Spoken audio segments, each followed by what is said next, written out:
Hello, hello, hello, everyone. This is Unfound Live for May 5th of 2025. Man, a lot of fives in that date, right? Hope everybody had a great week. Had an interesting week. I'll be telling you about some of the things that went on since last Monday. It was a beautiful day here in Clearwater Beach, Florida. If you are unaware of where I live and have lived, wow, it's hard to believe. It's been let me see here. We're going to come up on 14 years here in September, which means pretty much I've now lived in Florida longer than I lived in Las Vegas, which is really surprising, interesting. Man, the time has flown by. How do what can I say about it? But it was a beautiful day. Things are going by fast. It's May. It's going to be summer. It's going to be hot as usual. And we'll all get through the summer together, and I'll try not to rub it in too much regarding the beautiful weather here. I have a fantastic show set up for you tonight. Of course, you can already see in the highlights, the title, what I've planned. I want to talk about this America's Most Wanted Missing Persons show that is now out. I did manage to find last week's episode that came out, the first one that came out right before the show, the live show started last week. And tonight, I caught about half of the show that started at 8 p.m. Eastern here. I DVR'd it, so I won't have to go hunting for it online somewhere where it's, of course, posted illegally. So I did DVR tonight's show. I missed, like I said, the first part of it. So I don't know if I doubt I'll watch it tonight, but maybe tomorrow or whenever. But I do want to talk about, as you can see, I want to talk about the disappearances, at least a couple of them, that were featured last week on the first episode of this show. And I want to talk a little bit about that show and what I saw and everything else. I'll get into that. Of course, we're going to talk about Sherry Mayhem. This is a disappearance that is near and dear to my heart because I lived in the area of Pennsylvania where this happened back at the time. There's news out there. I would call it national news. Maybe some of you haven't seen it, so I'm going to get to that. Also, I've gotten a lot of emails about this woman who was found all these years later. And I'm going to be talking about that tonight as well. So you can guarantee I'm going to be talking about those items before the next 2 hours are done. But of course, as usually the case, I come to you with a ton of different topics. I always like to be over prepared. So as you are watching tonight, please give this live show a thumbs up. Please share it, like it. Do whatever you got to do, whether you are watching on Facebook or on YouTube. Do what you can. If you're not yet a subscriber, if you're maybe finding this live show for the first time, please subscribe to this channel. And if you'd like to support what we do here at Unfound, you can go to what's there on right there on the screen, patreon.com/Unfound podcast. Get a lot of cool stuff there for a low price. And then on top of that, other ways to support what we do here at Unfound. Hit the join button if you're watching on YouTube. Of course, you're watching on your phone. Maybe that button's not there. But you can hit the join button below. And then if you are in the chat, which you should be, please say hi. Jump into the chat if you could. There is the opportunity with the super chat button to contribute monetarily while the show is happening tonight. So let's get started. What has gone on since we all got together last Monday? Well, the biggest thing was that my dad had some health issues last week, but you'll be glad to know that he's home today. I spoke to him today. He was home. He's fine. He developed an infection. Must have been like last Wednesday night. And he ended up calling 911. The ambulance came. They took him to the local Butler hospital, but then they ended up taking him by ambulance. So he's in the back, like on a gurney or whatever, down to Pittsburgh, which is like, I don't know, 20, 30 miles or whatever. So he's on the gurney in the ambulance being taken to Pittsburgh, and he had a lot of negative things to say about that. But they took him down to UPMC Shady Side. And so he got there sometime on Thursday, but then he came home today. And I spoke. When did I speak to his doctor? I spoke to his doctor on the way to the Cheap Trick concert that I went to on Saturday. And the doctor was very positive. Like I said, he had an infection that was probably caused by a continuing issue that he has in his bowel system. He has like a stent in there, and sometimes that can get infected down there. And was so, I don't think he'd mind me talking about this. My dad loves attention, so this isn't going to bother him at all. So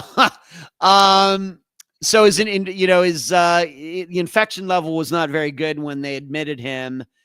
But his body reacted very, very quickly and very positively to the antibiotics that he was given.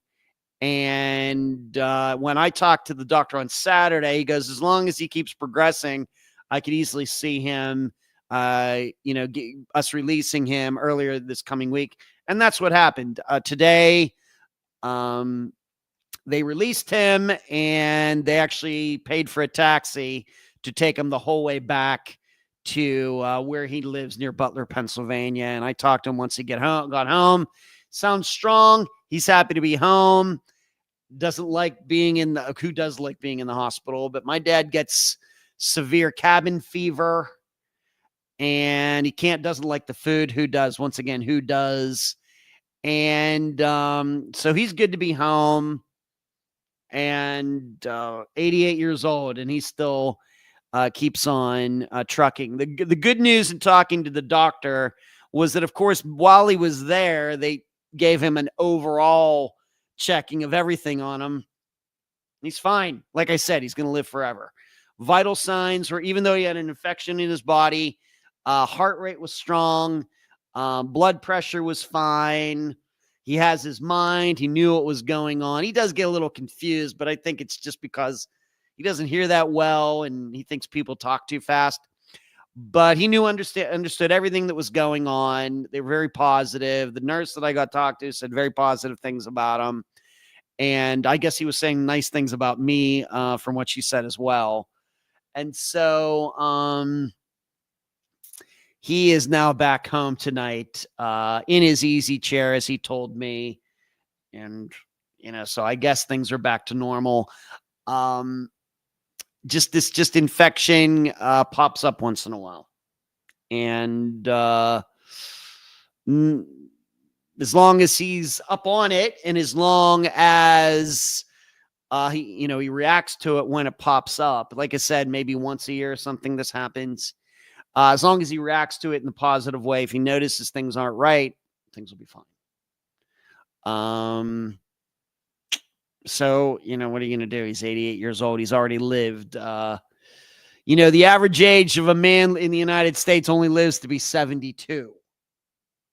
So he's already well past that, but he still has his mind. He has some arthritis in his one shoulder and everything, but he's back home. And to tell you, as much as you'd think I was a little worried about it and everything, I really wasn't, because I was talking to him. I have a horrible but funny story about trying to track him down in the hospital on Friday, but it's a little too long to tell now. But when I finally did reach him, he was fine. My brother Michael, who lives in the Pittsburgh area, went to see him. In fact, my brother Michael went the whole way up to my dad's house to get his phone for my dad, and then went down to Pittsburgh to hang out with him for a little while.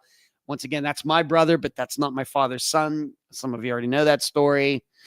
And then my sister Diane called him in the hospital. So, there were people calling him. His neighbor called him. I called him. So even though he wasn't at home, he was getting a lot of attention, and my dad loves attention. So that went on.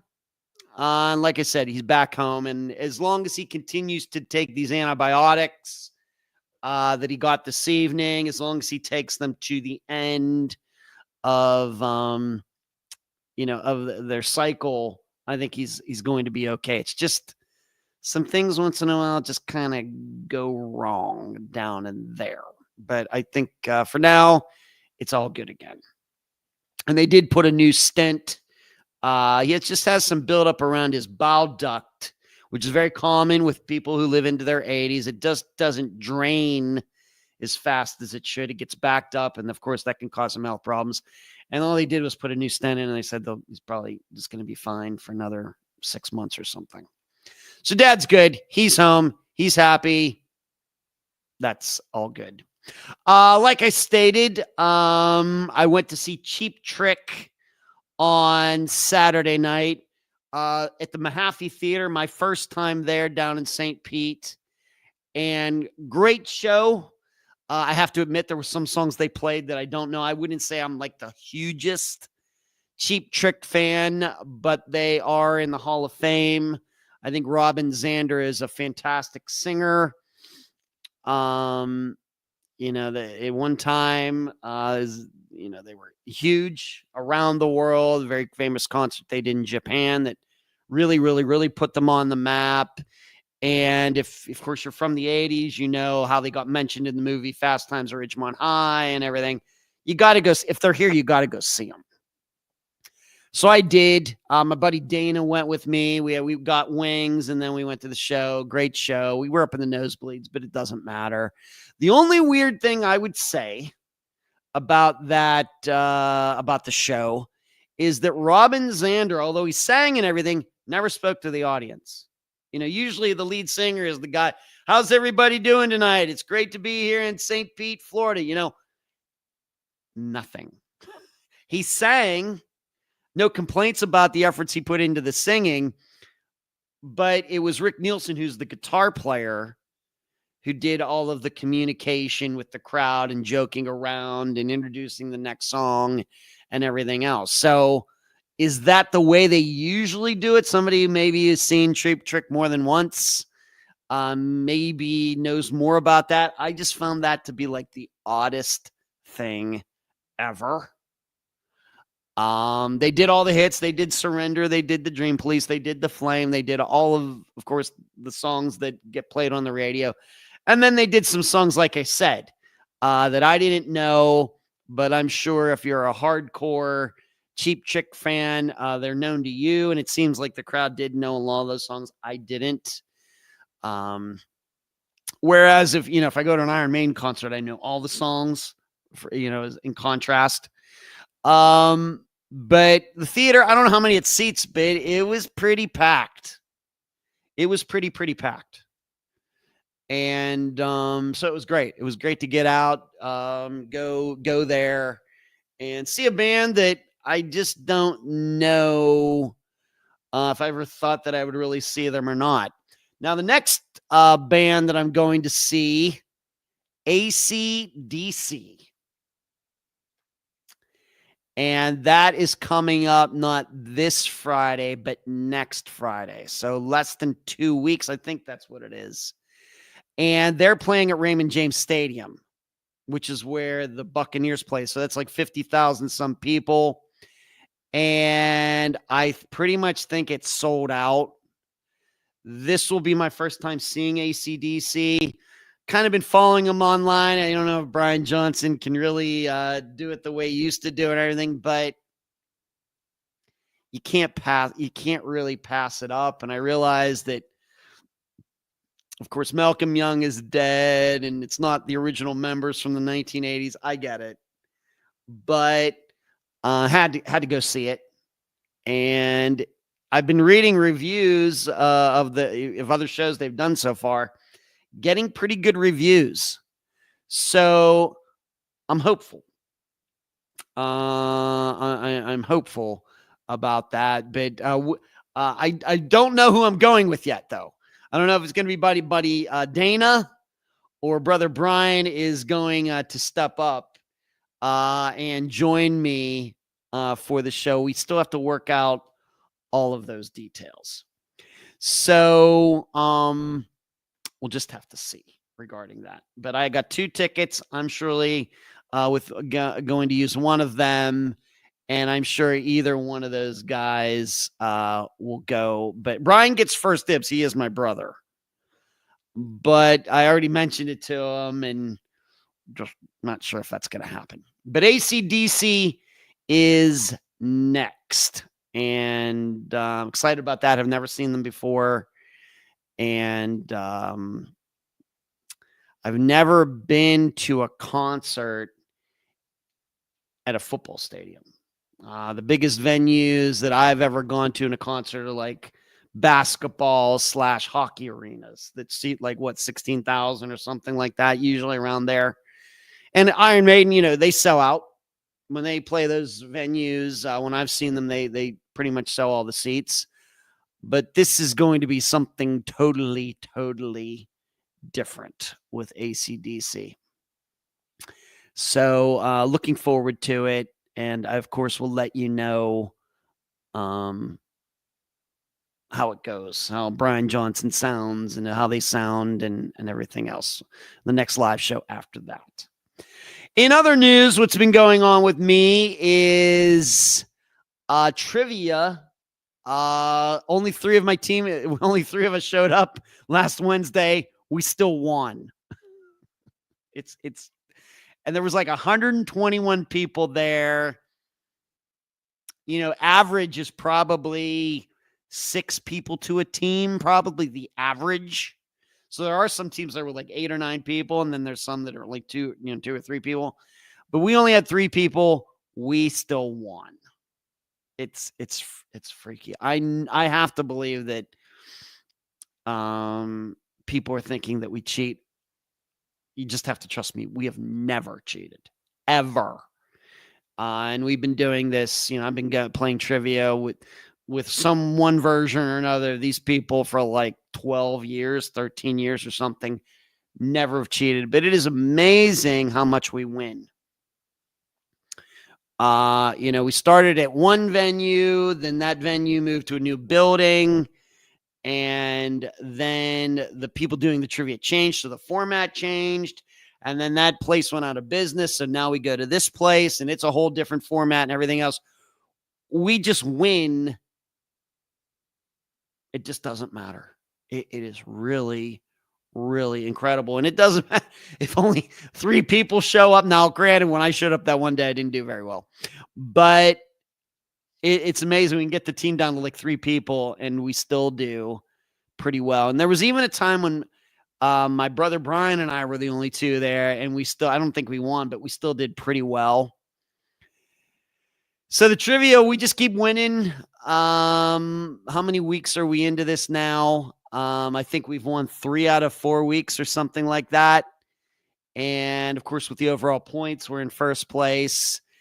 And the team that came in second, that really, really pushed us, and I would say we pushed them as well last season. So the first 3 months of this year, they're not even in the top 10. They've had a couple bad weeks where they got 0 points.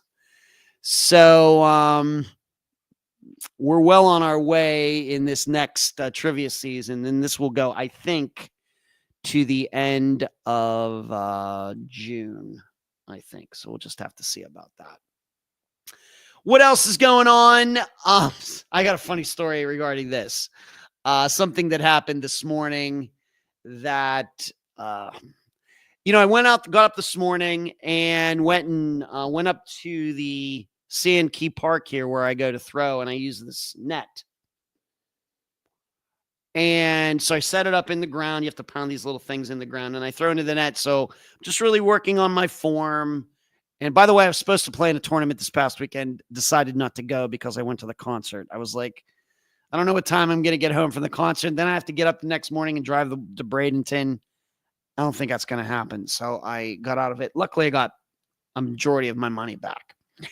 But so I was up there this morning throwing into the net, and I see this guy coming toward me.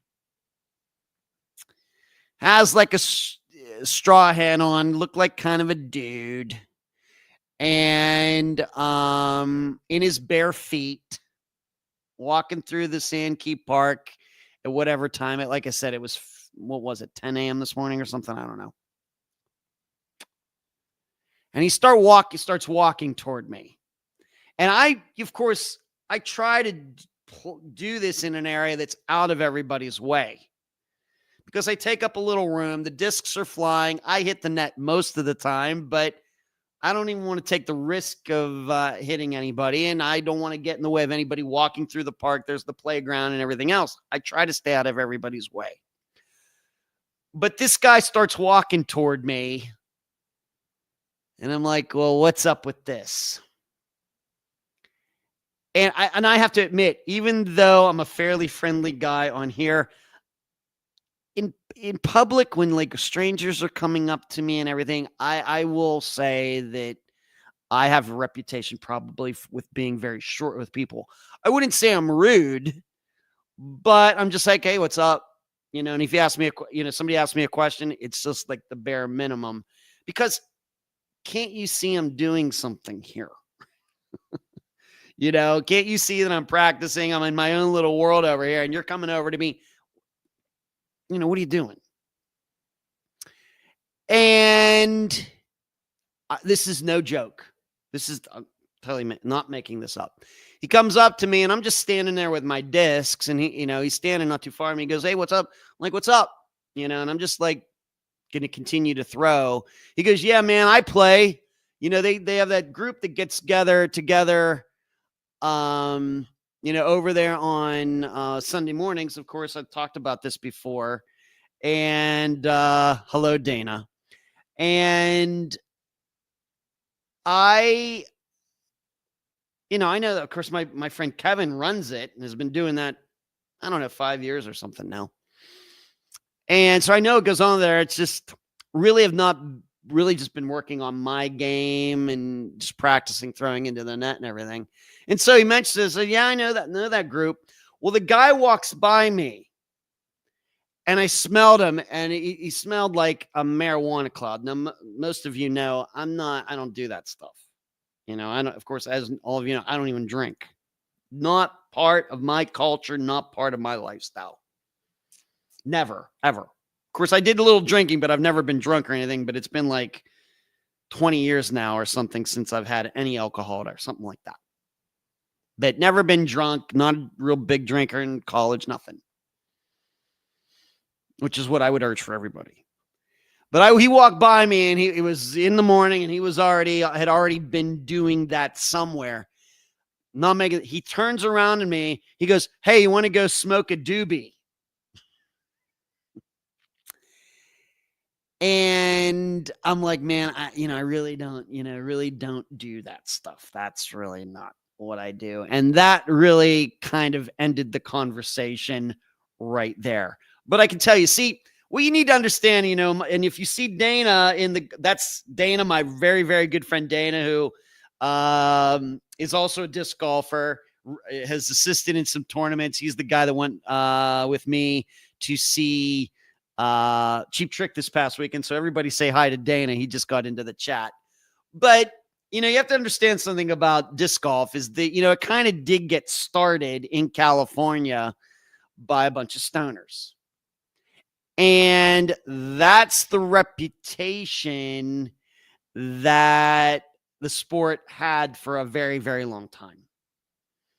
And in fact, up until recently, there's a guy, I'm not going to mention his name, but the number one player of all time, at least until recently, until Paul Macbeth came along, the number one player who won the most world titles and everything, very famously, he's like my age now, somewhere around my age, but very famously I think he was going to Worlds somewhere and got caught with marijuana.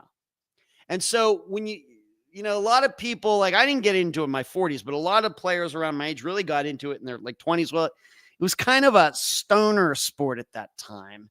And what you find when you go to these tournaments, it's kind of like how guys around my age kind of still are like that.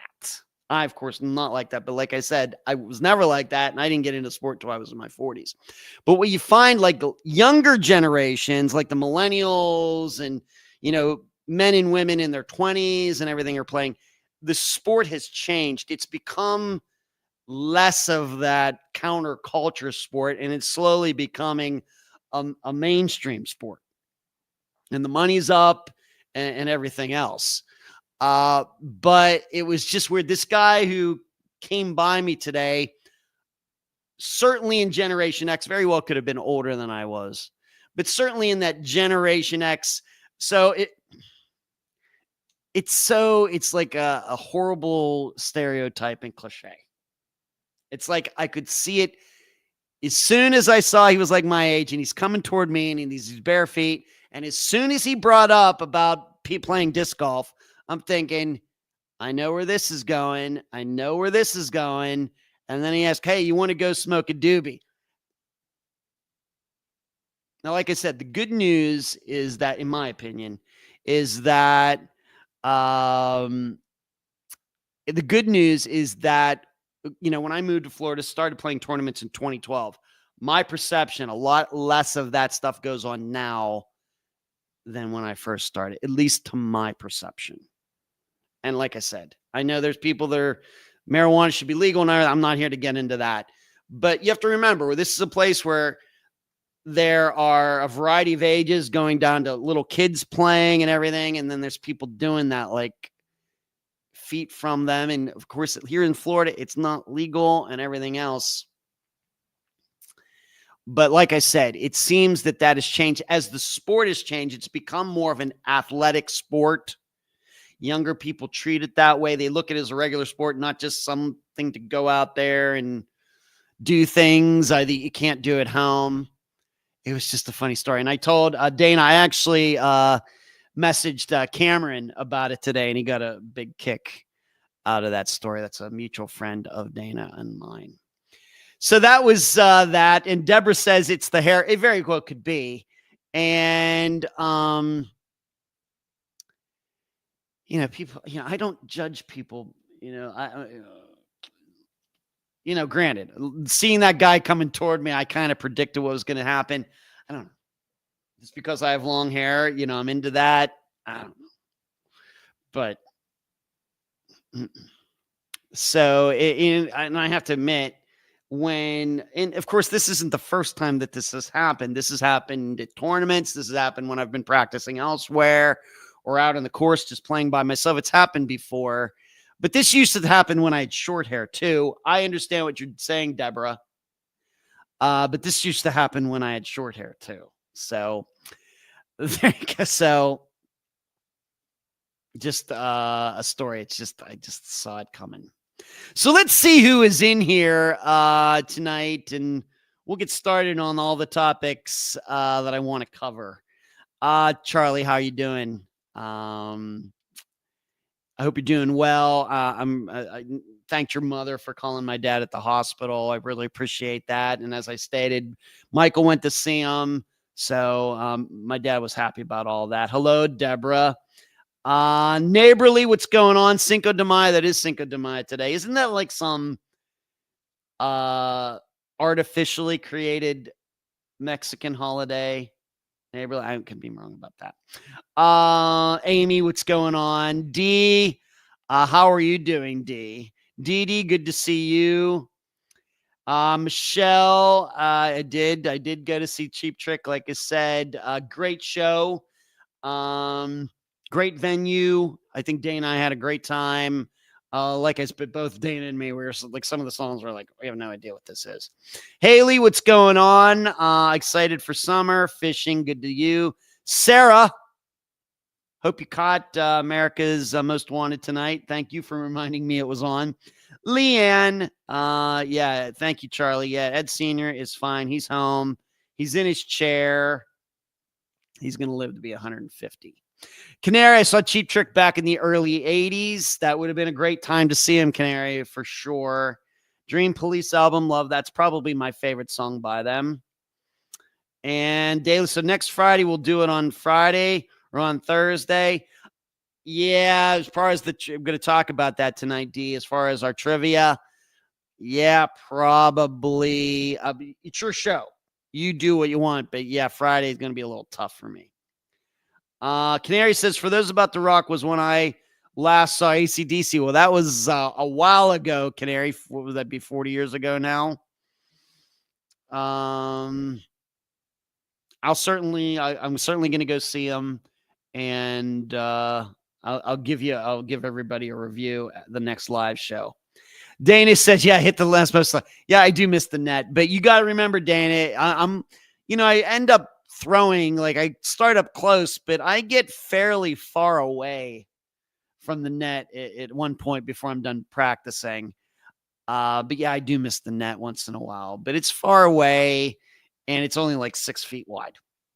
But I got you, Dana. Dana agrees with me. Agreed, it does seem less prevalent than before. Dana would know. He's been around the disc golf culture as long as I have. I mean, I can remember showing up for tournaments in like 2012, and it was like everywhere.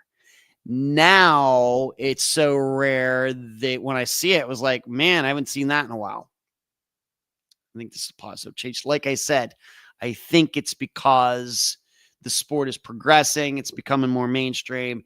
There are more actual real athletes and being involved, I think, and the people around my age that got into it because it was a hippie sport to go out and play in your bare feet and everything, they've kind of moved on. Dana says, like the guy at the other concert that commented on our long hair. I remember that. Yeah, I forget what was that, the Cult concert, Dana? That the guy acted like, I don't know if he thought we were in the band or something. I don't know. Yeah, that happened. Yeah, D Thursday. Okay. D's answering that for you, Haley, and I always post link to it. Yeah, Lori's saying yesterday a little 10-year-old girl was playing near a dam in South Williamsport, PA, and got swept away. Her body hasn't been recovered yet. Wow, that's bad news. Dang, Lori. Never been to Williamsport, but my parents went there a couple times to see the World Series. Yeah, I think so. All right, yeah, I think it was the Cult.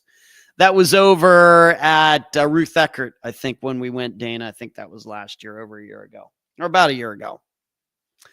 So that's what's been going on with me. It's put in a half hour telling you what's going on with me, and I got a lot of other stuff to get to before the night is done. Obviously, big week with a lot of different things going on. Now, this coming weekend, I will be playing disc golf in my buddy Cameron's tournament over there in Picnic Island, which isn't that far of a drive. All right. If anybody wants to, by the way, if anybody is feeling inquisitive tonight, you're allowed to ask me questions about anything that's in the news or, anything that's on your mind. Could be true crime related or disappearance related. Could be about music, movies, or whatever. All I ask is that it's PG rated. And if you're asking about me, don't make it too personal. So let's go to first the Kenneth Playstead poll. I want to once again thank a friend of the podcast, Heather Grotman, for showing up. I think she did a spectacular interview. I'm so happy to know her. You know how picky I am about how cases get covered in the true crime community. And Heather is one that has, I think, kept up very high standards for as long as she's been doing it. And she did a great interview. And so the Playstead poll, the Kenneth Playstead poll, was very simple. Do you think that Kenneth, if he took off on his own, did he go to another country? Did he stay in the United States? Or do you think that actually foul play occurred and, he really was attacked or something like that happened and he didn't flee. And the overwhelming answer was that Kenneth went to another country. Maybe I can't be too surprised by that, being that this is one of those rare times where I kind of let my own internal dialogue make it into the podcast, my personal opinions. And it's one of the reasons I usually hesitate to do that, because I noticed that so many times over the years when my opinions have gotten out, it's amazing how everybody else's opinions start to change to mine. I don't like that. I know that's weird. I know that the way media is done today, that the host, the reporter, wants everybody to think like he or she, trying to do that group think, come to my way of thinking and everything. I'm really not like that. Certainly want to get all of you to a place of a different way of analyzing disappearances, more scientifically. But you can do that and still come to different conclusions. But the overwhelming answer to the poll in the discussion group was that yes, Kenneth Playstead took off, went to some other country, and lived out his years there. Of course, the odds of him being still alive are not very good. But so that was the overwhelming answer. That was also the main choice in the think tank that I do on Sunday evenings. If you'd like to take part, patreon.com/unfound podcast. Sign up at the $12 a month level, and you will like it a lot. D got, otherwise known as Taylor in the chat, but I know her as D. D got to come in this week. In fact, from now on, she's going to be an honorary member of the think tank. D Taylor has done a lot for Unfound behind the scenes, and of course, she invites me to be on her trivia show every week. And this was a small way to repay her. So D likes it. Sarah's in there. Many people who you see in the chat are in the think tank. And there's Marty right on cue, me mentioning the think tank. Marty comes in. Marty Speedman there in the chat. He's also a member of the think tank, although he didn't make it there last night. Marty. But we have a good time over there. Everybody gets to voice their opinions. We have really good discussions about the disappearance for that week. And so think about signing up. Patreon.com/unfound podcast and sign up for the think tank. So the discussion group decided he most likely went to another country, pretty much in the think tank kind of the same way, although I think D was one of the lone dissenters in thinking there was some sort of attack or something like that. Foul play. That's fine by me, D.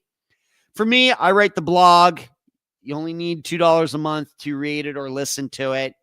And I also decided that, of course, as you already know from listening to the episode, that I think Kenneth really did go to another country. Now, how long he lived and what he did there, open speculation. But in the blog this week, I do get into how we might narrow it down. And even if Kenneth is deceased, how we would go about maybe trying to figure out where he went. Certainly not an easy task, but certainly easier than, some of the other disappearances that where you're really like, man, I don't know what happened. Or maybe even some of the ones where we think that a person went into a major river like the Mississippi or the Delaware, something like that. Those ones are also very difficult. In my opinion, a disappearance like Kenneth's is actually easier to solve than those. That's my insight. So Kenneth Playstead, if you have a newspapers.com, a lot has been written, a lot of articles. And I also hope that you listened to me and you went over and checked out Heather's exclusive, her coverage where she goes much more in depth writing about it. She did her own podcast about it. And, my situation is with when I get into something like that is I'm not here to steal somebody else's thunder. I'm here to, in those particular, of course, when I have family members on, We're going, way down into the weeds as much as we can. But when Heather's on, and of course I know Anthony hasn't been on in a while, but the same kind of thing, that we're going to give you some of the generalities. We're going to cover a few specific things, but I want people to go check out what that person has done. It's no different than some of the people who have been on, maybe like the private investigator for Rihanna Maitland's disappearance, where he has a book out. Well, we don't want to cover everything in the book. We're going to cover the generalities, and we're going to say, hey, you want to hear more? Go get the book, ebook, printed book. And that is, of course, happened before. So good on Heather Grotman. I try to get her in once a year. But you should know, I talked to her quite a bit more than that. So Kenneth Playstead, interesting. Pretty sure he staged his disappearance. Pretty sure. So I want to say it once again, as you are watching tonight, please give this a thumbs up. Please do that. Thumbs up, like it, share it, subscribe to the channel if you're finding it for the first time. And just to remind all of you, this actual show plays as a podcast as well. It will come out tomorrow. I've been doing that for a while. So if you feel like you've missed something, of course, you can just come back to the YouTube file. But if you just want to do the audio and you don't mind not seeing me, which is totally fine by me, you can just find it on your podcast application. It's the same application that the podcast every Friday, when it comes out. So let's see what everybody is saying here. People said hi to Marty. Hello, everyone. Hey, Marty. I'm sorry. This is my busy time. You've said, Marty. And Stitching and Mr. Delightful. George Young lookalike. Check out the Weird Darkness podcast. And a whole lot better than this. Yeah, that's going to get deleted. Yeah, Mr. Delightful is, I guess, not so Mr. Delightful. All right, moving on. Let's talk about one of the things. Where do I want to go first? Let's go to Sherry Mayhem.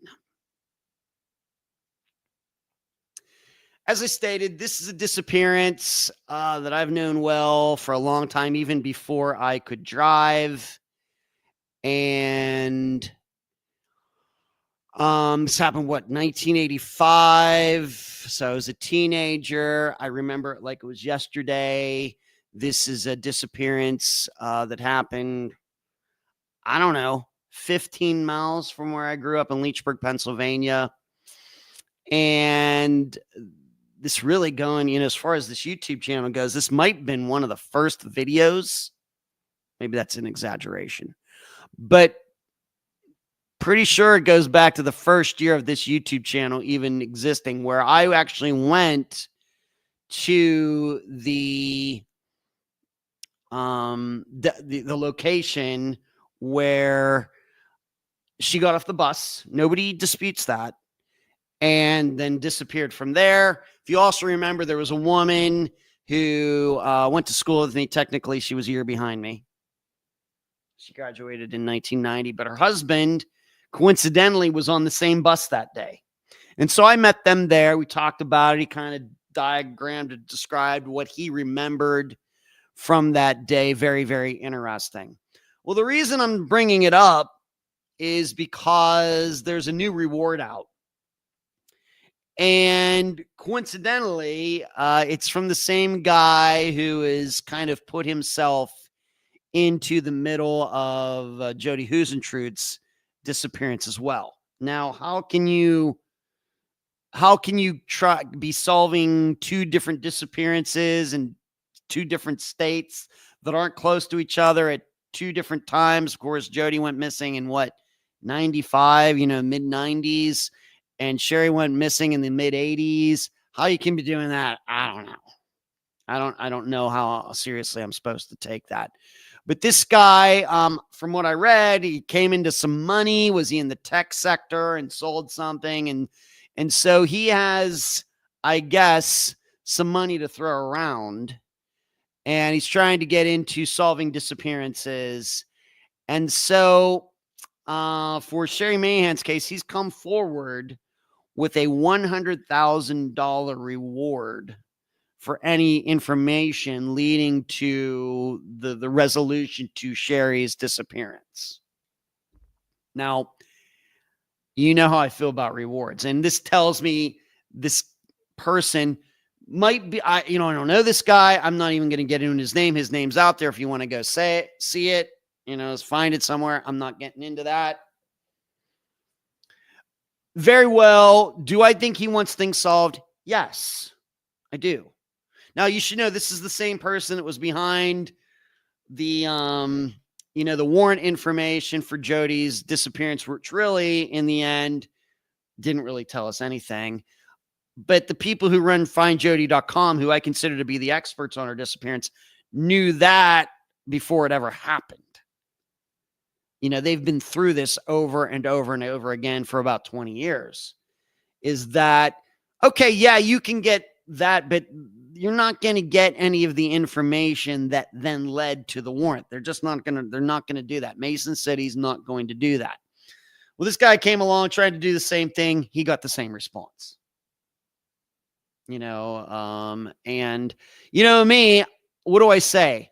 I'm for what works. I'm not for what doesn't work. And I think that if this guy knew anything about disappearances, he would know that rewards don't work. If you're trying to solve disappearances through throwing money at the problem, it's not going to work. We see that. Virtually every disappearance, although we don't talk about it because, I feel about it. It's not productive. Virtually every disappearance that's featured on Unfound has some sort of reward. Now, it may just be on the low end, like $1,000. Now, this guy put up $100,000. Certainly on the higher end when it comes to resolving disappearances, certainly. But it doesn't matter. It's 1,000, it's 100,000, it doesn't matter. Rewards don't solve disappearances.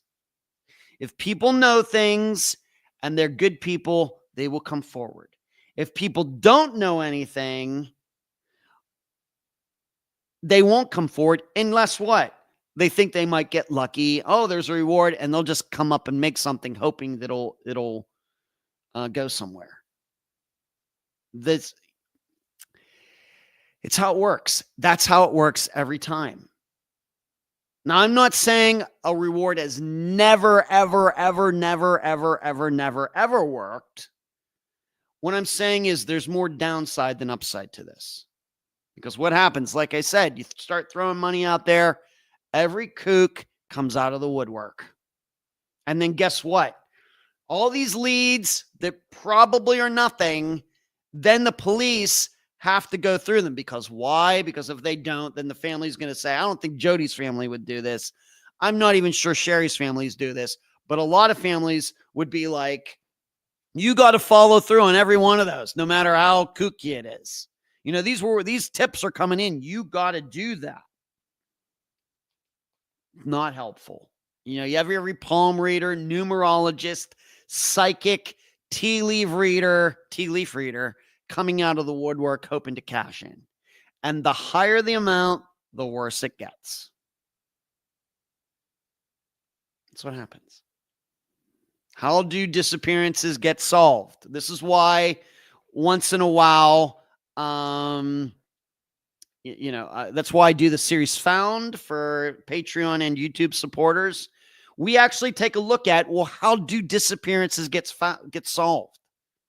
What leads to people being missing for years and years and years and years, and then suddenly, boom, they're found? How does that happen? I've not yet covered one where a reward helped. And I've been doing that series, I think, for 2 years. So about over 24 episodes of people who went missing, who were eventually discovered. Not one reward. And certainly many of them did have rewards because they were high. A lot of them are high profile disappearances. In not one of them, it was the reward what led to them being solved. So it's more of a hindrance than a help. They don't work. And it just gives the police more busy work to do. Not worth it. Once again, I'm not saying this is what this guy is trying to cause. But if he knew the history of disappearances, like I do, like other people do too, he would know that rewards just, okay, it gets you in the news. Sherry Mayhan's disappearance has been in the news in Western Pennsylvania since it happened 40 years ago. I'm not saying it's in every day. I'm not saying it's in every week. Maybe not even every month. But people in Western Pennsylvania, if they're old enough, everybody knows about Sherry Mahan. Everybody. And everybody, a lot of people outside of Pennsylvania know, because how do I know? Because I do a national, international podcast. That's how I know. It just takes away. Now, what could be done in Sherry Mahan's disappearance? Otherwise, if this, I'm happy this guy sold it. If he's a rich man, happy for that guy. Congrats to you. You're very fortunate. Very happy for you. But this is not a constructive way to go about solving disappearances. It's in fact, we can take this example to so many things in life besides disappearances. Guess what? When it comes to the problems of the world, throwing money at the problems doesn't fix it. Here in the United States, we've been throwing trillions of dollars at poverty in the United States. Hasn't fixed it.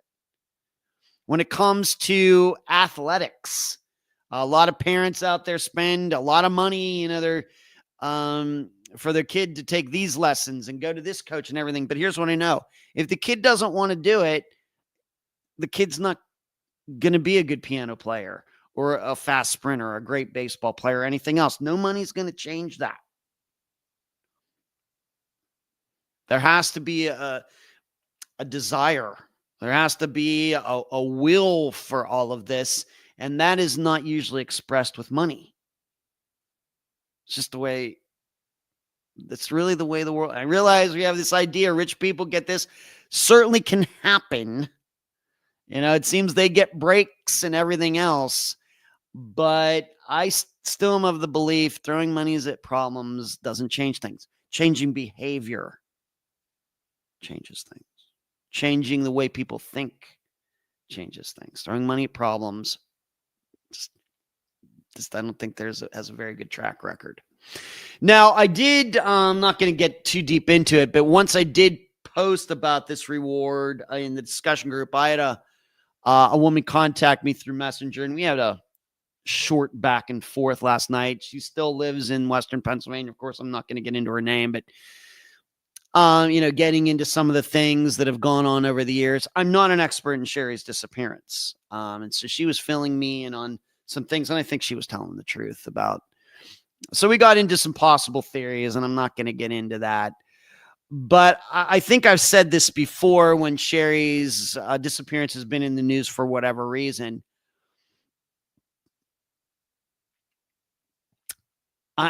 If you're not familiar with it, I would urge you to go to the Charlie Project or whatever to, at least get the generalities. I'm convinced myself that that van with the skier on it does not exist. I'm just, allegedly this, a lot of people have been made. Of course, this is going back to the time. I mean, this piece of information came out very early on in the investigation about this van. Thing is, nobody's ever been able to ever track it down. And I can understand that before or after, somebody's driving that van, abducts Sherry, takes off. Person who has the van realizes that, it got noticed and there's a sketch of it and it's a Dodge and everything. I can certainly understand that person getting rid of the van, maybe, I don't know, driving it into a lake, or, or, of course, you could never take it to a body shop. You wouldn't want to risk that. Repainting it, maybe repainting it on their own, or burning it, or something. Certainly could understand that after the fact.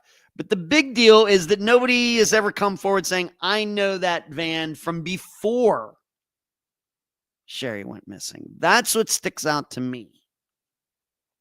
It was obviously a van that was not like a new van that got painted. The way it was described, this was a van from the 1970s. So we have to believe that it had been, if it exists, that it was painted a while ago. Are we really going to get into it? Was painted just to kidnap Sherry, and then it got repainted again. Too much work. That's crazy. But nobody has ever come forward to, say this hot. I realize there are stories. If you go to like Web Sleuths, you'll see, well, I know a person that had a van like that. And there was a story maybe last year or something. I talked about a woman said that she knew a guy, and the van looked nothing like what was the sketches like. Nothing like it. I don't even think it was a Dodge. So then you start thinking, well, why would somebody do that? Why would, as I've gone over many, many times, people make stuff up. Now, very well could be the person who made it up is actually the person who took Sherry. I mean, I'm not going to sit here and say that's not possible. I don't even know the name of the person who gave this description or anything else. And in fact, going back to when I did that video some years ago, and that guy that was there, how old was he at the time? 12, 13, 14 or whatever he was. I'm pretty sure he said he never saw that van. Pretty sure. So does it exist at all? Because if it exists, it's absolutely one of a kind. Being that it has a skier on the side, this is not something that would randomly be picked for somebody to have their van painted. This is certainly somebody that is into skiing. It's not somebody who's into disc golf who's then going to get a skier painted on the side of, on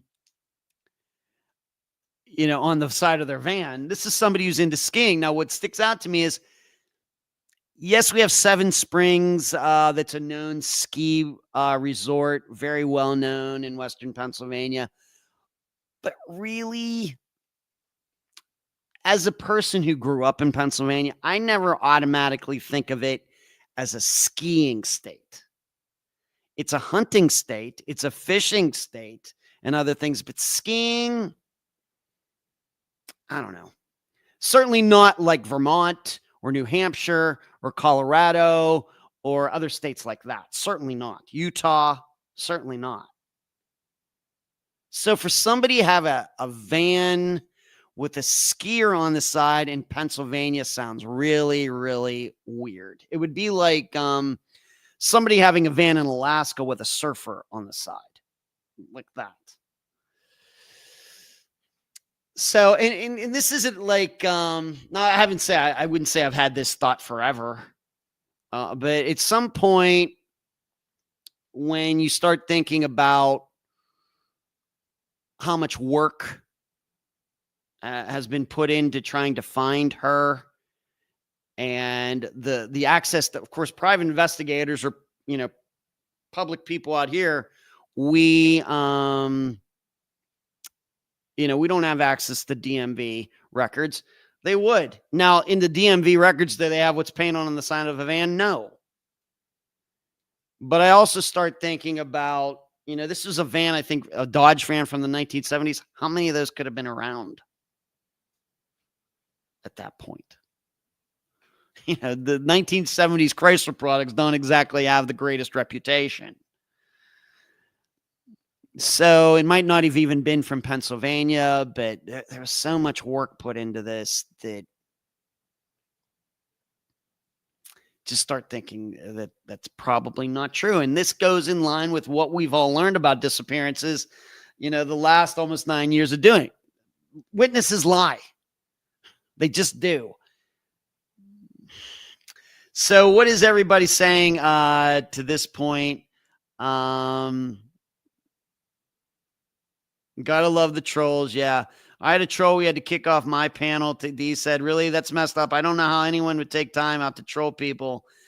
Yeah, I don't know. Sebastian Rogers or Summer Wells' case, FBI is on SR's case and on SW, the town. Shouldn't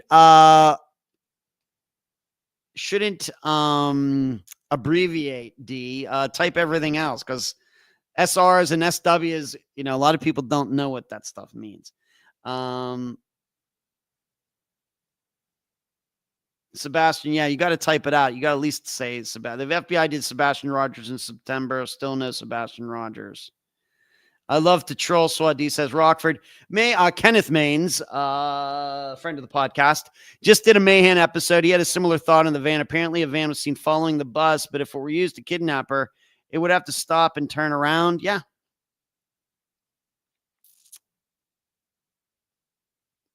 I think that at some point you have to, as I've said many times, when a disappearance, I don't know when necessarily that time is with a disappearance. And of course it can vary, but at some point when you have facts that seemingly you think are true, but they don't go anywhere. And in fact, the more you try to figure out, once again, facts, information, I should say, that seems to be true, but it doesn't go anywhere. At some point, you need to be open to the idea that the information, no matter how weird it would be if it weren't true, that it actually not true. And I think we're to that point with that van. Unless the police have tracked it down and dismissed it and they don't want to say so. Well, the van picture's still out there. Have you seen this van? It's still out there. And none of the public has come forward. Anybody independently of that location where Sherry went missing. I understand if it was going back to the 1980s. I can understand if it was a white Taurus or a white F-150 or something like that, Ford F-150 truck.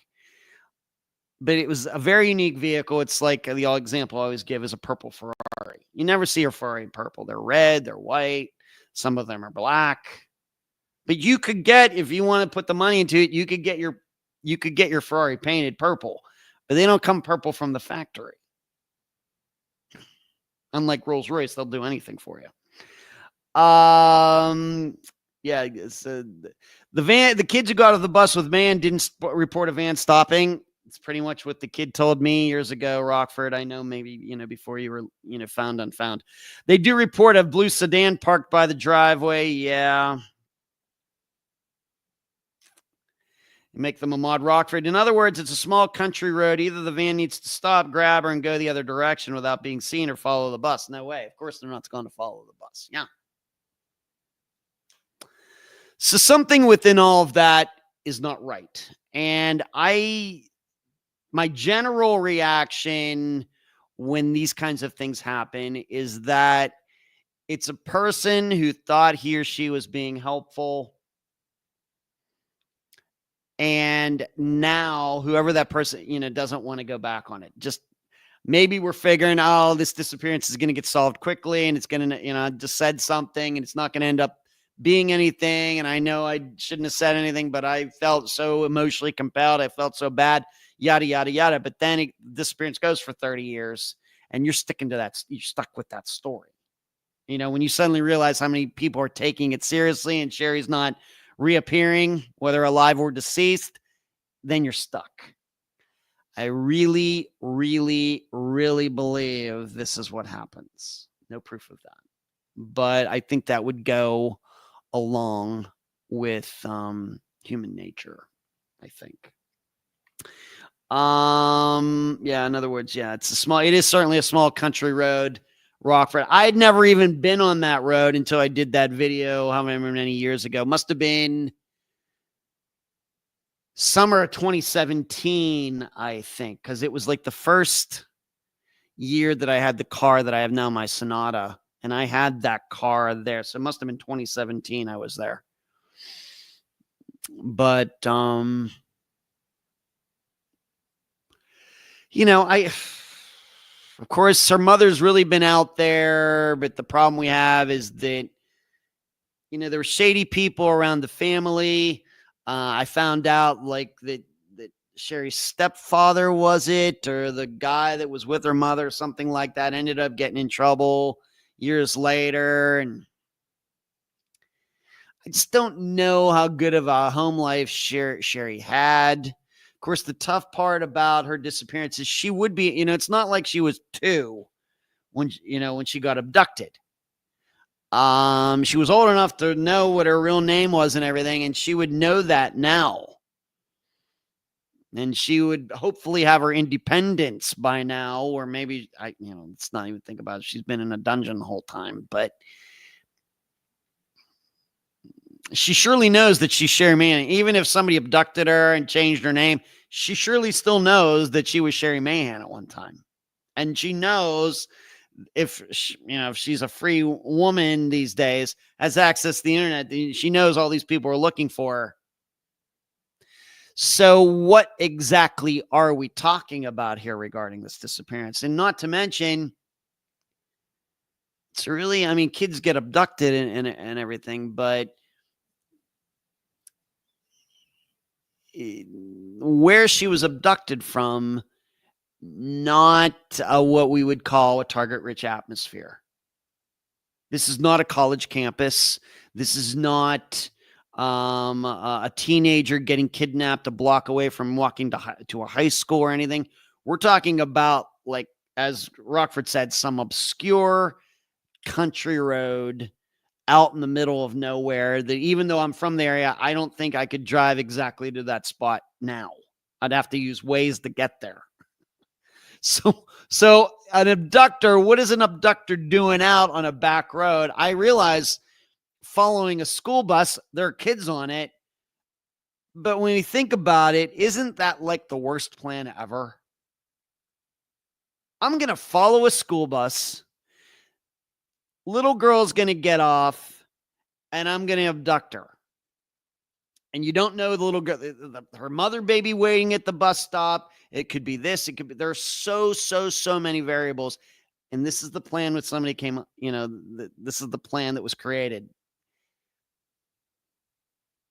It seems unlikely because, once again, even though I realize we don't like to get into the heads of missing people, we can certainly get into the heads of people who would want to do this for the simple reason these people want to get away with whatever they're doing. So we have to think in those terms. We want to commit a crime, any of us, even though I know you're all great law-abiding citizens. If you want to commit a crime, what do you first think of? Well, first of all, you figure what you want to do and what's next. How do I get away with it? What is the best way to get away with this? Now, some people, like some of these, people who have shot up schools and everything, they don't want to get away with it. It's a suicide mission. They're going to go over there and they're going to shoot up the school, and they know at some point the police are going to show up and kill them. That is rare. For these disappearances, these people who do this, they want to get away with it, maybe even because they want to do it again. So why would somebody plan an abduction of a little girl this way? It's hard to understand. Obviously, if this is what happened, it worked, but nobody could have planned that out beforehand. How old was she when she went missing? D11? 10, 9, 10, 11, somewhere in there. Maybe not even 11, maybe younger than that. I didn't write her age down here, but young, little girl. Rockford, this is someone acquainted with the family or lived close by. You only have a few minutes to pull this off from the time she gets off to when she's up the driveway. Yeah, and there, and the thing is, Rockford, once again, I think this came out in the video. It's still here on the YouTube channel somewhere. Just do a search for it. There were other kids that got off on that stop, but they go one way and she kind of had to go back the other way where the bus stop had just passed. So it stopped at this point that was kind of convenient for all the kids. And like most of them went, like when they got off the bus, they went to the left, like where the bus was headed, but Sherry had to go back to the right. And then it was really weird. I remember being there and it didn't seem like the safest place for a bus stop because she had to kind of like walk around what could almost be a blind turn to then go up her driveway. And even if I was there, I'm thinking it's not like the safest setup I've ever seen. And then, maybe think, well, does somebody come around there and hit her? I mean, it is physically possible. Yes. But wow, I would, you'd think, being that those other kids were there, somebody would have seen it or heard it or something. So a young kid, yeah, such a shame. Yeah, I know, Marty. It's a big mystery. But I will be honest in saying that more than a few people have pointed the finger at our own family. And all I will say to that is, as you know, we don't do a lot of missing kids, disappearances, missing kids on Unfound for the very reason I continue to state it's hard to know who to trust. But my perception is there are so many of these kids who go missing that come from families where the parents aren't together anymore. I don't know what the stats are. My perception is that it's now, some of the kids that if we featured on Unfound were their kids married. Yeah, they were, of course. But it does seem an inordinate amount of these kids who go missing. They, the parents are not together. They're divorced. They split up. There's a new stepfather. There's a new stepmother, and they're living under the roof. And then a kid goes missing. And that was kind of the situation Sherry was in. Now, why? That's my perception. Like I said, I don't know what the stats say. Rockford, yes. We discount eyewitnesses, but I don't discount the kids would notice a crazy van tailing the bus and then stopping abruptly. Rockford, I think this is one of those situations where kids might be more reliable than adults.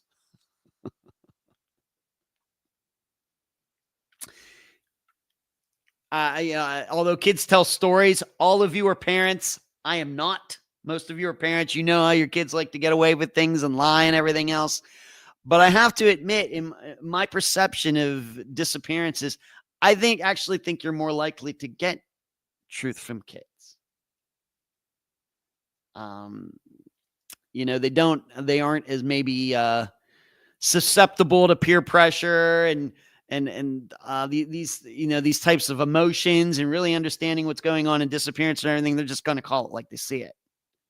Whereas I think with adults, especially these days, well, I might get interviewed by the news, or they have some emotion because of maybe they're estranged from their daughter or son, and they think this is a way to make up for it or something like that. They got all these ulterior motives, and I just don't think kids would have that under these circumstances. Jacqueline, a body shop would have to have painted that on the side of the van. Odd no body shop came forward to claim their work. Right. Good one. Absolutely true, Jacqueline. The only thing we might think about that, Jacqueline, that's a great one. Love it. The only thing we might think about that is this happened in 85. I think the van was allegedly from the late 70s. Of course, it varies. You can't maybe look at something, and we know how body styles could get used for multiple years. I think the van was actually maybe from the 1970s. So I suppose we could say if it was painted a while ago, years before the disappearance, it very well could be the body shop forgot or they went out of business or something. But I love that thinking. And I generally agree with you. Marty, when kids know they will be in the big trouble if they lie, they will tell the truth. I can tell when my boys are lying. All right, Marty. Marty, expert parent. So Sherry Mahan, $100,000 reward. I will be absolutely shocked if that leads anywhere. Absolutely 100%. Totally shocked. And I will continue to believe that rewards cause more problems. At least in the, I think, once again, I stated this before, but let's go over it again. I don't have a good insight into whether rewards are used like this in other countries. Like if we go to Europe, of course, people go missing there too. Are rewards a big thing over there? I don't know. But I think here in the United States, Americans have this they attach some sort of specialty to rewards because what do we think of? We think of the Old West. We the bad guys, in Deadwood, whatever state, Deadwood, and they put up reward, wanted, Mean Joe Brown. And that's so into our culture as Americans, the wild, wild West and the sheriff, the lone good guy fighting the bad guys and the OK Corral and the putting rewards up and everything else. And I think even in our culture, even though we're like 150 years removed from that, I think that's still in our minds because, it's played up in movies, TV shows, and all of that. But we have to start thinking of this in 21st century terms. Now, did rewards work back then? I don't know. I don't know if ever a study was ever done on that. I don't even know how you could have done a study on that back in the 1870s, 1880s, the wild, wild West days. I don't even know you could figure that out. So we may be glamorizing something because they used to do it, but we're not even sure it worked back then. But here we are, and here we are doing it in the 21st century, well into the 21st century. But rewards don't work. I say the same thing about private. It's kind of the same thing with private investigators. My perception, and of course I've talked to many guests about private investigators, is that, and my opinion of them are not that high when it comes to disappearances. You need somebody to follow your cheating wife around, private investigator is probably a good choice. If you need other certain things done, might be a good choice. For disappearances, bad choice. But what I think motivates people is people start thinking about all these private investigator shows that have been out over the years. Simon and Simon, Magnum PI, Vegas. These shows are all about private investigators going out there independent of the cops, going and solving things. That is not how it works in real life. It's not. But I also have the problem. I think a lot of people get into private investigating because of these shows. That is not real life. So there's that. So rewards, private investigators, glamorized. I think for no good reason. D says, yes, I know it's the way in Australia. Okay, thank you, D. Well, leave it to me. I bet it was a wanted poster. Flyers also unaffected. Yeah, ineffective. Yeah. Works if you're trying to find your lost dog. Does not work if you're trying to find your lost son. Just doesn't. I guess it gives people something to do. Instead of just sitting around at home or when, if you got all this nervous energy, you're all worried and everything else. Let's go print out some flyers and put them on poles and see what happens. I'm not saying they've never worked. But, it's one of those things. It doesn't work. But what happens? They think it does work. And then it doesn't work. and the people even get more down. So this is why when it comes to investigating disappearances and doing efficient work and everything, you have to do the things that work. Don't do the things that don't work. And now what does work? Of course, it depends on the disappearance. But if it were me, and if this were going back to Sherry Mayhan's disappearance, and let's just, for argument's sake, say that really her, the mother and the stepfather who were there that day had nothing to do with it. Let's just say we know that for some reason or whatever. There's like video or something, but we don't have. But if it's me and I'm back in 1985 and for some reason I can rule out, the first thing I'm going to do is talk to the bus driver.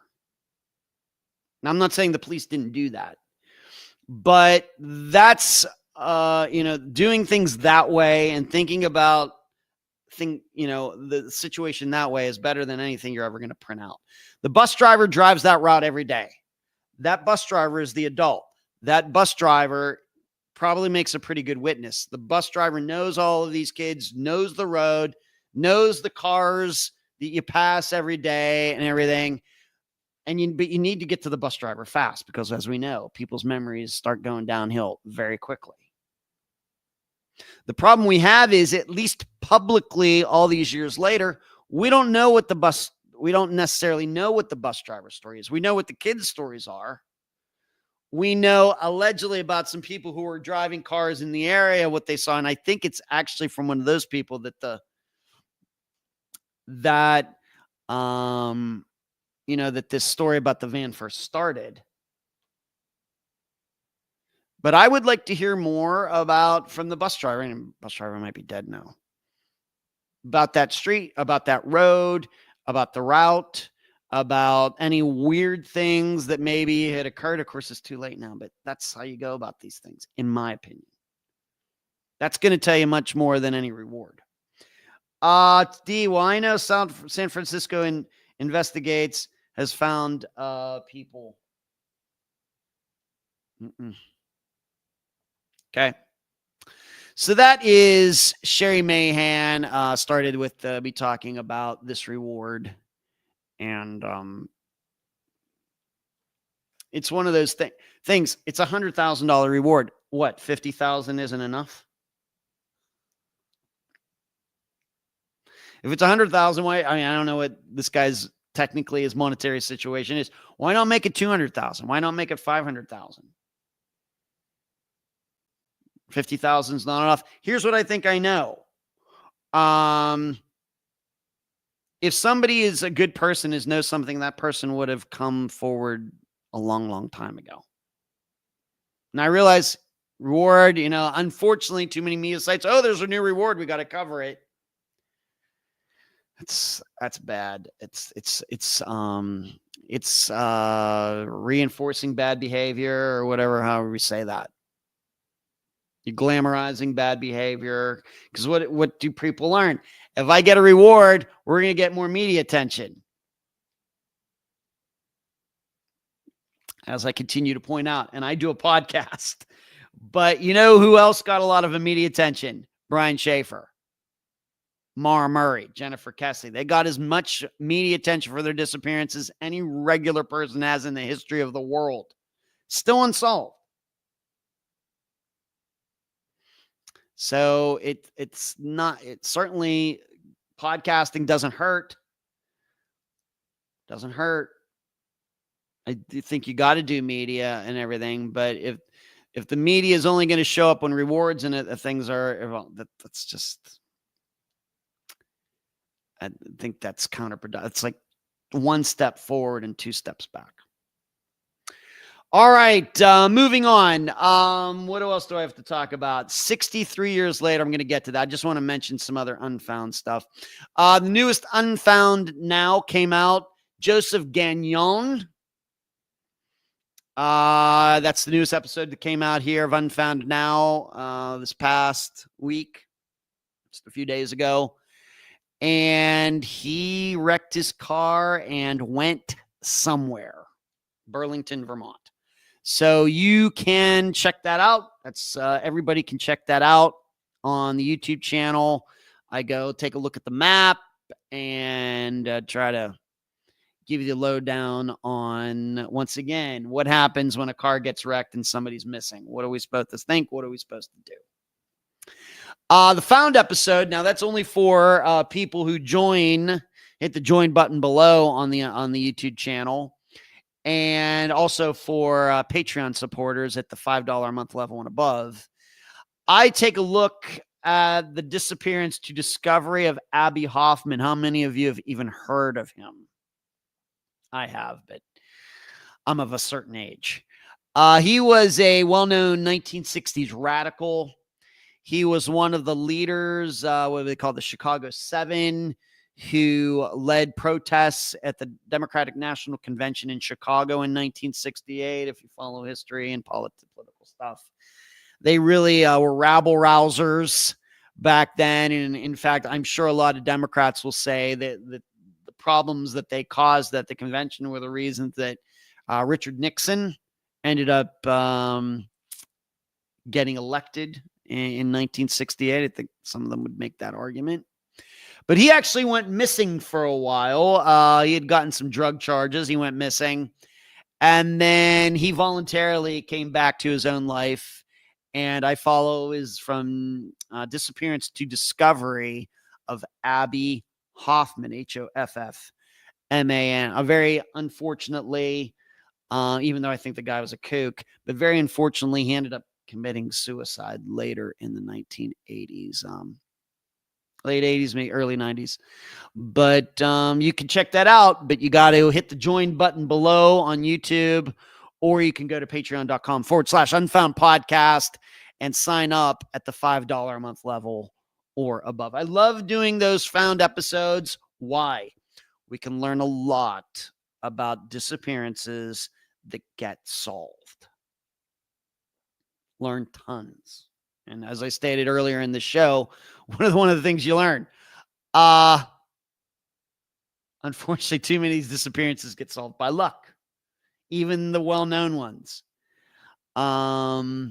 So, and then of course we have the ones like Abbie Hoffman, who people just voluntarily come back to the lives. Now, interesting about Abbie Hoffman is technically he wasn't even hiding, but you'll have to go to sign up at Patreon or hit the join button at YouTube to see what I mean. In other news, Unfound news, Shanna Boydo found and identified since the last time we got together. This is one of the few of Unfound's disappearances that I got wrong. And it's very interesting to me that her disappearance is getting solved because it's very much like a recent disappearance that we featured, Dwayne Thomas's, where the person with each of these people said that the person ran off. Shanna Boydo's is one that I got wrong. Now, in my defense, this was somewhat early in Unfound's existence, and I've certainly learned a lot since then. I hope you have too, but we'll come back to that a little later. But her remains were found not too far from where the guy that was with her said she ran off. And even on the Shanna Boydo page on Facebook, her mother, by the way, was the guest for that episode. I think it was her mother who posted that she was found in an area that had been searched, but her mother admitted, well, it was kind of swampy and there were parts that we missed. Well, wouldn't you know that Shanna was found? That's where her remains ended up being. It's continues to be, even though I've only ever been on one search in my life, and it certainly didn't have to go through any swamps or anything. It's continues to be what I say about searches.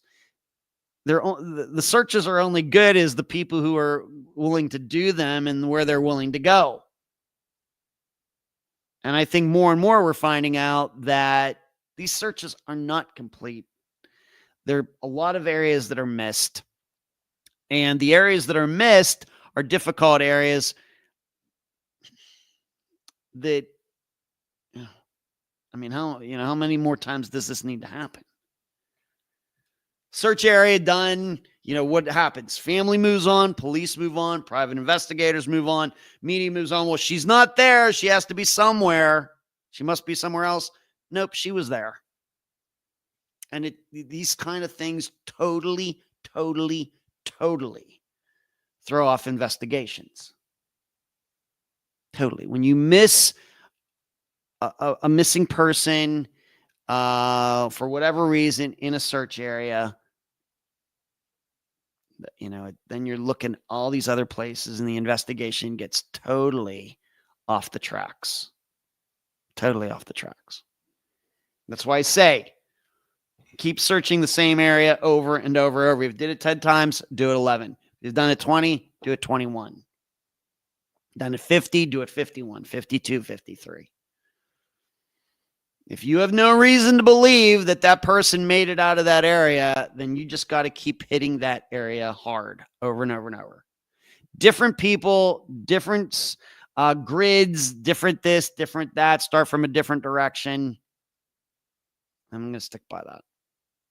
But I know search and rescue people probably, although I've never gotten any mean emails. This guy doesn't want to always talk about it. He's never even been on. Well, it's not necessarily you personally, but it's your people who are missing these people out there. Not me. Just saying. All right. Being the D is in the chat tonight. She's actually goes by Taylor in here, but I know her as D. Yeah, we'll be getting together again Friday, right, D? This coming Friday, a few days from now. We'll do trivia all over again where I will make an idiot of myself, but I don't mind. I'm guessing it's going to be 6 o'clock Eastern again, D. Maybe you want to put something in the chat about what time it's going to be so everybody can see that. But be looking for me there. All right, let's go over this article regarding, yes, sir, 6 p.m. All right, so D's saying 6 p.m. I will, of course, post the link on the Facebook page, in the discussion group. Might tweet it out. Maybe I'll put it in the website as well. So all of you can check it out. It's fun. Get good discussions, some cases maybe none of you have ever heard. I, of course, hear many that I've never heard of, being that I don't get a lot of answers correct. But could give you some good right reading. Who knows what you might find interesting in there. And I think we have a good time with that. Yeah, we love you. Yes, 6 Eastern time, 5 Central time. I think that would be 3 Pacific time, D. All right, found 63 years later. A Wisconsin woman who went missing more than 60 years ago was recently found alive and well. Audrey Backberg was 20 years old when she first disappeared from her home in 1962. Backberg reportedly left her family's house July 7th, 1962, and the family's babysitter claimed the two of them hitchhiked to Madison, Wisconsin, before taking a Greyhound bus to Indianapolis. The babysitter, who was not identified, said she last saw Backberg, then a mother of 2, walking around the corner away from the bus stop. Backberg never returned home, was not heard from again until now. Earlier this year, detectives assigned a comprehensive review of the cold case, and through diligent investigative work, they uncovered new insights into the disappearance. Further investigation revealed that Ms. Backberg's disappearance was by her own choice and not the result of any criminal activity or foul play. Backberg, now 82, lives outside of Wisconsin. Speaking to ABC, Detective Isaac Hansen, who found Backberg, said he was able to locate her through her sister's Ancestry.com account. Sometimes it's just that easy. That was pretty key in locating death records, census reports, all kinds of data. Ultimately, we came up with an address. So I called the local sheriff's department. Hey, there's this lady living at this address. Do you guys have somebody who could just pop in? 10 minutes later, she called me and we talked for 45 minutes. Hansen said an abusive husband may have played a role in her initial decision to leave home. Sounds a lot like Mayor Jane Van Gilder. He said Backberg sounded happy, confident in her decision, no regrets. The sheriff's office would like to acknowledge the work of investigators, both past and present, despite the significant challenges that many cold cases present. This resolution underscores both the importance of continuing work and the dedication of the sheriff's office in providing answers to families and the community. So, I'll say it again. The solved ones help us solve the unsolved ones. And so we have Mary Jane Van Gilder. Of course, this was not an unfound disappearance. We have another story about a woman who voluntarily went missing, left her family, and left an abusive husband. Allegedly, he was abusive, and took off. Somehow figured out how to start a new life somewhere. Her social security number seemingly never ticked off, popped up anywhere. But really what we should be concentrating on is this was not like Mary Jane Van Gilder, even though it's kind of like, it's not really like. Why? Of course, Mary Jane Van Gilder was dead for some decades before Adam Turner found out what happened to her. This disappearance was not solved through DNA. It seems that the information, the public information, was enough to do it, to find out where she was, if somebody just put the time in. And I'll be honest with you, I think there are a lot of disappearances like this. I think there are ones that, we don't have to go all high tech with DNA and science and everything. I think that a lot of these disappearances, I don't want to put a number on it, a percentage, but with Mary Jane Van Gilder's, now you couldn't have done it with that one, certainly, even though she kept her first name. That needed DNA. That needed science. This did not. This needed somebody just going Ancestry and doing this and doing that, and something came up, and there you go. Now, what's interesting to me, what we also have to remember regarding both Mary Jane's and Ms. Backberger's, is that at the time they went missing, none of them could have ever predicted how they would be found out. Remember that. Mary Jane Van Gilder, when she went missing in 1945, in no way could have known the DNA would eventually track her down. In fact, when she died in 1989, that's still, might have been very, very, very, very on the cutting edge at the time, at the most. I think that Mary Jane Van Gilder, died thinking that she had gotten away with it. I think she really did. And so with Ms. Backberger, who is still alive, very well much the same thing, that when she went missing, probably she thought, I don't think they're ever going to be able to track me down ever. But things change. The internet comes along and stuff starts getting put in to Ancestry and everywhere. And some smart person comes along and figures it all out.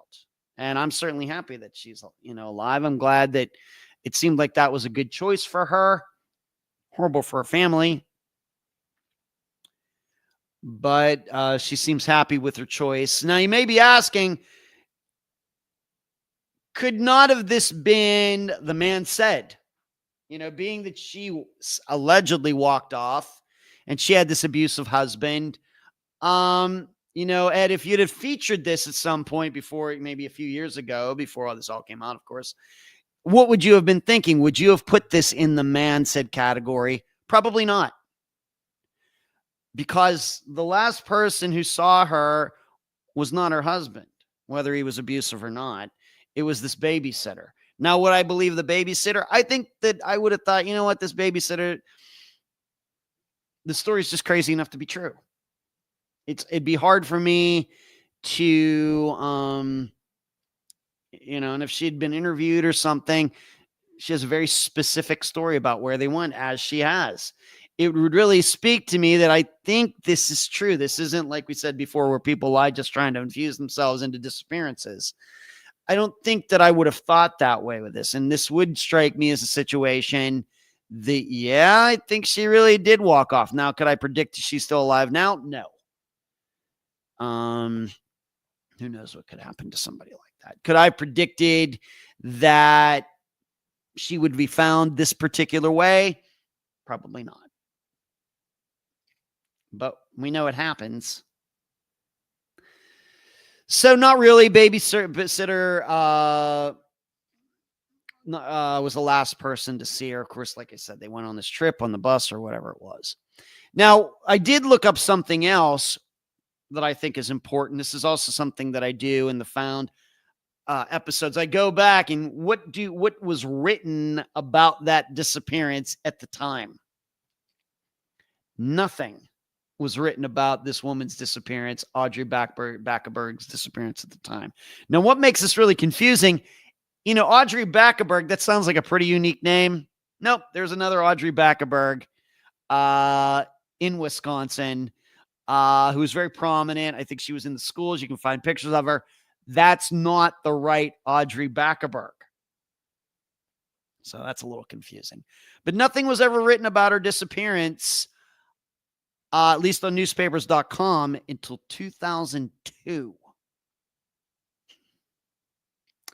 So almost 40 years later. So that also doesn't help when you're trying to solve a disappearance, that it doesn't even get mentioned. So we need to keep that in mind. Great story. Don't know how her family feels about that. They're happy to reconnect with her. No. I guess what maybe is a positive note that she was tracked down, and it's not like she wanted the police officer to keep everything quiet and said, yeah, you found me, but I'd really like it to not be public and everything. So I think that's a positive development as well. So I'm hoping that maybe time can heal all wounds regarding this. I don't, it's been 60 years. So what are the odds that her husband's still alive? Maybe not very good. I wonder how his side of the family feels about it. So there you go. I got many of you emailed me that story. People posted in the discussion group. It's a great story. It's a positive story that she's not deceased. She wasn't murdered. But it's also very positive that gives us more insight into people who go missing. It gets solved, and that gives us one little more piece of information when we look at all these other disappearances. Moving on. Man, this show is flying tonight. I want to talk a little bit about America's Most Wanted. Of course, we had the episode that came out tonight that I DVR'd. But I want to talk about last week's episode, and specifically, I know they covered Sebastian Rogers' disappearance last week, but I've already kind of talked about him. And in fact, he was an Unfound Now episode. I really want to concentrate on Daniel Robinson's disappearance with most of the time that we have left. Daniel's disappearance was featured on last week's episode of America's Most Wanted Missing Persons. And when I watch something like this, I always try to remind myself it's TV, right? And these producers are not missing persons experts. Certainly with Elizabeth Smart and Payne Lindsay, they certainly know things about disappearances, especially Elizabeth Smart. But we also have to realize things get edited. A lot of what you're going to see those people say has been scripted. They're going to those locations, and a lot of that is edited and scripted and everything else. They're under time constraints. We have to remember all of that. It's the opposite of the way I do Unfound. When I go until we're done. There's no time limit. The only thing things that get edited out of my interviews are mistakes and breaks we take if somebody has to go to the bathroom or whatever. Those are the only things that get edited out. That is not the way they do TV. And of course, you all know that, hopefully, by this time. Do not be fooled by what's on the screen, as many editors will tell you when it comes to TV and movies. You put it in an editor's hands, a horror movie could become a comedy. An action movie could become a romantic comedy or very romantic period piece. An editor can just do about anything that he or she wants and totally change the genre of something, no matter what the script says. So remember that. And being a former filmmaker myself, about this. But regarding Daniel Robinson, what I will say is if you've seen it, maybe you know what I'm talking about. If you haven't seen it, you can find it for free on YouTube if you look. I didn't particularly care. Once again, I have nothing against Payne Lindsay or any of those people at all. But the way the show was edited, I really didn't care for how much they really leaned into the idea that Daniel Robinson, that he was murdered somehow, that there's some sort of cover up or anything or something like that. Really paid too much attention to that. Now, of course, that's sensational. That's TV. That's what they do. But I really didn't like that. Now, having said that, it's also, obvious to me in going to the website that Daniel Robinson's father has set up, that's kind of what he's thinking. Well, he's not the expert. These people are supposed to be the experts, and they should be giving him good advice. I didn't see that. Once again, I realize it's edited. The producers themselves are going to decide what they want. Payne Lindsay doesn't determine that. Elizabeth Smart doesn't determine that, or any of the other people on this panel. It's the editors and producers that determine that.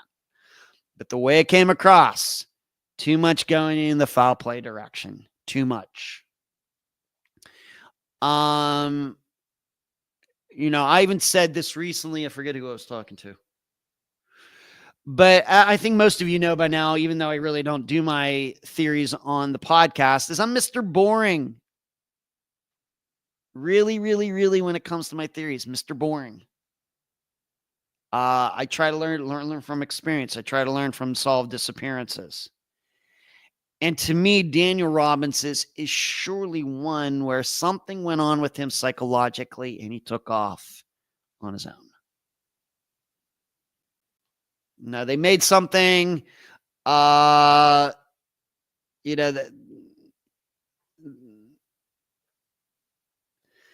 car, they made something about the Jeep's computer. It's like a black box like they have on an airplane. And they said, well, there's 11 mile discrepancy on it or something. Well, I did a little Googling on that. That's not unusual. All cars, not just Jeeps, but all cars that, you go into the car's computer, how many miles the computer says you have on the car is different than what the odometer says, for example. Why does that happen? Well, mainly because of the diameter of your tires. Mainly, that's the reason. And so there's like 11 mile discrepancy. Not unusual. You got to say it's just not unusual. They made it out to be a big deal. And there's I don't mind doing that, but you got to give the other side of the story too, that there could be something like this, but Chrysler, who makes Jeep, or other, car experts say, well, this could be a reason and it's not suspicious at all. They didn't do that. Hate that. I would like to say that, when I do interviews, pretty much the guests get to say what they want to say. But I also think I like to try to get some questions in there that could provide the opposite point of view as well. Always leaving it up to you to decide what you want to believe. They didn't do that. They also made a big deal about this red scrape that was on the Jeep. That how do we know that he wasn't out somewhere? Did he drive away and, somebody ran him off the road and everything? Here's what I'll tell you about my own personal car, my Hyundai Sonata with like 120,000 miles on it. It's still, although you really, you have to be looking for it, but I still have damage on my car from when I backed into a tree over in Orlando. Orlando? No, it wasn't Orlando. Central Florida somewhere. I can't think of the name of the town. It was at a disc golf course. It was during Worlds in 2021. I still have damage on my car from 2021 from backing into a tree. I was only going a few miles an hour, but it was enough to deform the bumper and scratch it up and stuff a little bit. But if you didn't know that and you went down to my car right now there in the parking lot, you say, what did Dad do to his car today? Well, nothing. I haven't hit anything since that day. Of course, I had the damage on the roof from that hurricane or the windshield and everything. But as far as me driving, I've not hit anything since. But that damage is still in the car. And why haven't it gotten fixed? Because I suppose I could get it fixed. I can afford to get it fixed. But if you're not looking for it, you really don't see it. But I'm sure if I were to go missing and my car's parked somewhere, people start looking at my car, they'd say, oh, look, his car is damaged. Did he get hit by somebody? Did somebody run him off the road and then kidnap Ed Denzel? No, that happened like 4 years ago. So unless you have pictures of the Jeep without the scrape, and the Jeep pictures were taken like not long before he went missing, this red paint scrapes don't mean anything. All it means is that it could have happened anytime. And in fact, most cars do have sort of scrapes or a paint scrape here, and most people don't take care of it because it's not really that big of a deal. So at some point, they don't even see it anymore, and they don't have to pay their $500 deductible and everything else. They don't want to deal with it. And most of the time, people only get their cars fixed cosmetically if it's really something that is bad, like a windshield or something like that, or the roof gets, hit, or, it's going to leak into the car or something. Other than that, a lot of people will gladly drive around with a scraped bumper, a dent. Most cars out there have 100,000 miles on them anyway. But they made a big deal about that. No counter to that, no balance. And I realize that's connected to Fox News, and I'm certainly not here to get into that. But no, offering both sides of the story. Well, it could be he got ran off the road, but we don't know. There's no way to tell when that scrape happened. And really, given that he was still driving the vehicle, was still drivable, how bad could the scrape and the damage and everything really been? Does that sound like somebody's running somebody off the road? Not to me. So I will admit that, and in fact, it was Assistant Cherie who even at one point said, well, you should contact Daniel Robinson's father and everything.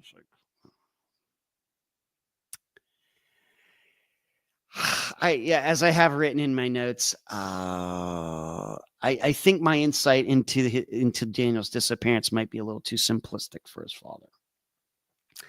I think at this point, his father... of course, if you don't know this, many of Unfound's guests think that foul play occurred in their disappearances. Many. Now, if I, of course, think that, I tell them. If I don't think that, I tell them that too.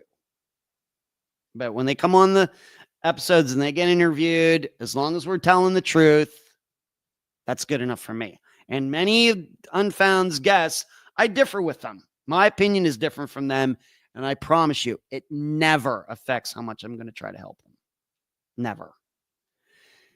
But with Daniel's father, obviously, he thinks there was foul play. People are feeding him the idea that it's foul play, which only makes him think more that it's foul play. And then I come along and say, well, you know what? I've seen a lot of disappearances like that, and they're rarely foul play. I think that my thinking might just be a little too simplistic. And I know what it'd say. It'd say, well, we've searched all that. I know you've searched. I know. And then there's a story about the helicopter came over and didn't see the Jeep. Then they saw the Jeep. Can't go by that because people's days of the week and everything get messed up over and over and over. I just don't know how helpful I would be. As much as I, feel for them. I continue to believe that Daniel Robinson's out there somewhere. You have to remember, he drove away from his work at 9 a.m, driving more out into the desert for no reason. Now, to think that he did that, then somehow just happened to run into the wrong person who staged his Jeep, what it was, it's just too much. It's just too complicated. No. You know, he could have lost his mind. I don't even know. Hey, I had a migraine that hit me today. I didn't even get into this. And when I get these migraines, man, my brain goes in all sorts of directions for like a half hour. It's weird. Luckily, I was able to get it under control before I started the show tonight. I've been having those for like, I don't know, 10 years now or something, where it's like every thought that has ever been in my mind is like back in there trying to force its way to the front. And I'm not saying I lose memory or anything. I can remember my name and my birthday and my social security number, but don't ask me like what my name is or my age is or what year it is. It's something. And I've talked to my doctor about it. But my point is that if you have something like that, a migraine that hits you like that, your brain starts scrambling and you don't know what's going on. I'm used to them. I've had like 10 of them now over the years, like once a year. It's just random. If you're not used to that and that's your first time, man, that could freak you out. I remember my first one, man. I was so freaked out. It could make you run off. It could make you really lose your mind and everything else. And it's nothing but a migraine that'll go away in a couple minutes. So I just don't like these kinds of explanations being discounted, health reasons. People, have panic attacks. They have migraines. They have these sorts of things that can cause them to make decisions that they normally wouldn't make. And it has nothing to do necessarily with their mental health or anything. It's just your body just acts weird sometimes. Hard for families to accept. But who exactly is going to track down Daniel Robinson in the desert and harm him? The girl you harassed or his friends? Of course not. The foul play angle was absurd. If Rockford, you can go to YouTube, find that out. You can judge it for yourself, but that's kind of what they're doing. Reminds me of the PI telling Sydney West's dad that she may have been trafficked off the Golden Gate Bridge. Totally irresponsible and crazy. Yeah, these shows need to do better too. Yeah. Tell me about it, Rockford. I think what I saw in the show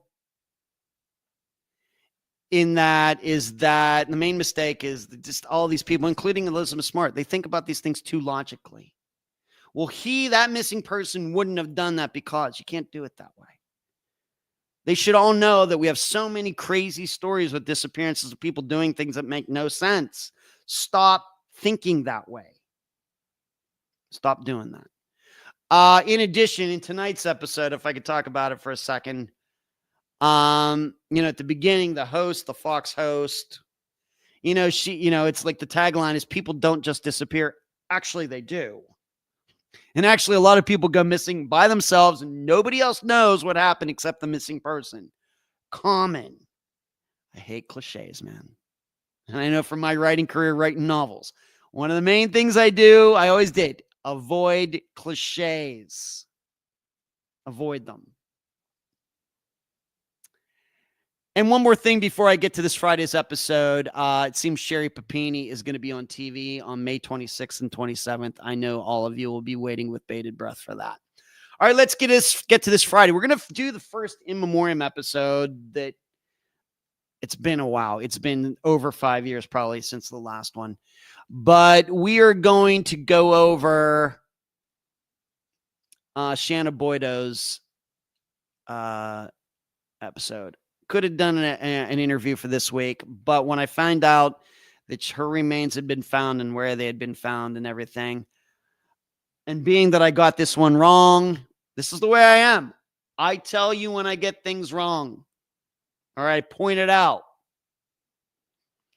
And so we're going to do this again, and I'm going to give why did I get it wrong? I wrote the blog on it, got it wrong, thought that this guy in her life murdered her. That is not what happened. So we're going to listen to the interview again, and then I'm going to go over why I got it wrong and how my mind has changed, why my mind has changed on these disappearances since. Because I can tell you at some point since that episode to now, I started thinking, you know what? I think she really did run off. I'm going to get into that with all of you. And we can remember Shanna Boydo again, and it's very sad for her family. So that is about it for tonight. Let me say, D, I was put off by how they did the show. Well, nobody's perfect, D. Yes, these shows need to do better. I know, but that's why I guess when it came to the TV show that I was involved with last year with with Janelle Matthews, Steve Pankey, is that I thought I got treated pretty fairly, especially given that myself and the director had a falling out at the end. I thought that was pretty well done, considering what we can compare it to. The America's Most Wanted, it's just not as good, my opinion. So that's all I have for you tonight. That show, man, that 2 hours went fast, and I'm feeling great now. I have to admit, when I came to the microphone tonight, I was feeling a little foggy from that migraine, but I'm feeling pretty good now. By the way, I've been sleeping really well, so that's been nice too. That's all I got. You'll hear me Friday. Probably maybe see me Friday if you want to watch me and Dee do a trivia show. And that's all I got. Please keep your heads on swivels out there. Don't be victims. Watch out your surroundings. Be aware. And you'll hear me Friday going back a few years to Shanna Boyda's disappearance, but I'm going to have new commentary, so be listening for all of that. Good night. Thank you all for tuning in. Please give this video, the show, a thumbs up before you go. Don't forget. Do it. Good night.